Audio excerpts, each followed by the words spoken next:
በኢየሩሳሌምም የመቅደስ መታደስ በዓል ሆነ፣ ክረምትም ነበረ። ኢየሱስም በመቅደስ በሰለሞን ደጅ መመላለሻ ይመላለስ ነበር። አይሁድም እርሱን ከበው እስከ መቼ ድረስ በጥርጣሬ ታቆየናለህ? አንተ ክርስቶስ እንደሆንህ ገልጠህ ንገረን አሉት። ኢየሱስም መለሰላቸው እንዲህ ሲል፣ ነገርኋችሁ፣ አታምኑምም። እኔ በአባቴ ስም የማደርገው ሥራ ይህ ስለ እኔ ይመሰክራል። እናንተ ግን እንደ ነገርኋችሁ ከበጎቼ ስላልሆናችሁ አታምኑም። በጎቼ ድምፄን ይሰማሉ፣ እኔም አውቃቸዋለሁ፣ ይከተሉኝማል።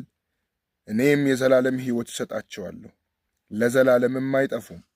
ከእጄ ማንም አይነጥቃቸውም። የሰጠኝ አባቴ ከሁሉ ይበልጣል። ከአባቴ እጅ ልነጥቃቸው ማንም አይችልም። እኔና አብ አንድ ነን።